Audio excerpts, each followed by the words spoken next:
اگر آپ کی نگاہ یا کسی کی نگاہ یا ہم سب کی نگاہ اگر کسی لڑکی کی طرف اچانک پڑ جائے تو سرکار مدینہ صلی اللہ علیہ وسلم نے فرمایا وہ اچانک پڑنے والی نگاہ پر معافی ہے، لیکن اس کے بعد اگر کسی نے قصدن اسے دیکھا تو قیامت میں اس کا مواخذہ ہوگا۔ اللہ اکبر! میرے پیارے آقا صلی اللہ علیہ وسلم کے پیارے دیوانوں، آپ ذرا دیکھیں یہ گندی پکچروں کو دیکھنے کے بعد جذبات مشتعل ہو رہے ہیں، وہ یوتھ کو دیکھنے کے بعد آج نوجوان کی جوانی برباد ہو رہی ہے۔ آج سینما گھروں میں جانے کی بجائے انسان یوٹیوب پر نہ جانے کیا کیا دیکھ کر اپنا سب کچھ برباد کر رہا ہے۔ میں تم سے پوچھنا چاہتا ہوں یہ آنکھ کس نے عطا فرمائی ہے؟ تو قرآن کہتا ہے الم نجعل لہ عینین، کیا ہم نے انہیں دو آنکھیں نہیں عطا فرمائی؟ اللہ اکبر! آنکھ دینے والی ذات اللہ کی ہے، آنکھ دینے والی ذات پالنہار حقیقی کی ہے، آنکھ دینے والی ذات معبود برحق کی ہے۔ اللہ اکبر! وہی پروردگار اپنے محبوب کے ذریعے مومنوں کو حکم دے رہا ہے، آنکھ میں نے دی ہے، اب محبوب تم کہہ دو کہ یہ نگاہیں نیچی کر کے چلا کریں۔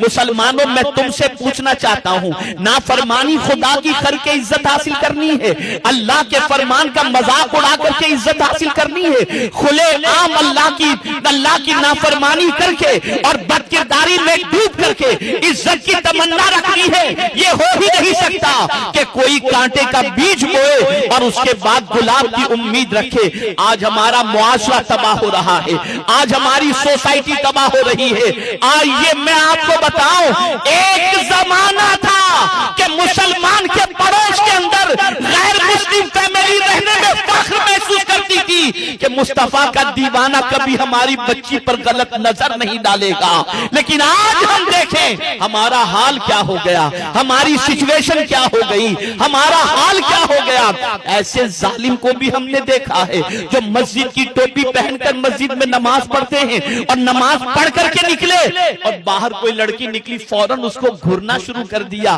نادان تھوڑی دیر کے لیے بھی تجھ پر نماز کا اثر نہیں رہا۔ میرے پیارے آقا صلی اللہ علیہ وسلم کے پیارے دیوانوں، یہ نگاہ سب سے پہلے خطا کھاتی ہے اور اس کے بعد انسان کا وجود خطا کھاتا ہے۔ اللہ اکبر! بڑی پیاری بات ایک مفسر نے فرمائی، انہوں نے فرمایا تمہیں معلوم ہے نگاہ کو جھکا لینے کے عوض میں، نگاہ کو گناہ سے بچا لینے کے عوض میں انسان کو کیا چیز ملتی ہے؟ اگر آپ کچھ آج کی گفتگو میں یاد رکھ سکیں یا نہ رکھ سکیں، میرا یہ جملہ ضرور یاد رکھیے گا۔ ایک بات میں آپ سے پوچھنا چاہتا ہوں، کون سا مسلمان ایسا ہے جو اللہ کی نگاہ میں آنا نہ چاہتا ہو؟ نماز اس لیے پڑھتے ہو تاکہ مولا راضی ہو جائے، زکوٰۃ اس لیے دیتے ہو تاکہ مولا راضی ہو جائے، حج اس لیے کرتے ہو مولا راضی ہو جائے، اس کی نگاہ میں آ جائیں، وہ ہمیں نیکیاں کرتے دیکھ لے۔ اللہ اکبر! محدث فرماتے ہیں، مفسر فرماتے ہیں، بڑی پیاری بات فرماتے ہیں، ارشاد فرماتے ہیں اگر کوئی شخص اللہ کی نگاہ میں آنا چاہتا ہے تو غیر محرم کو دیکھنے سے اپنی نگاہ کو بچا لے، وہ اللہ کی نگاہ میں آ جائے گا۔ وہ اپنی نگاہ کی حفاظت کرے، وہ قدرت کی نگاہ میں آ جائے گا، وہ مالک کونین کی نگاہ میں آ جائے گا۔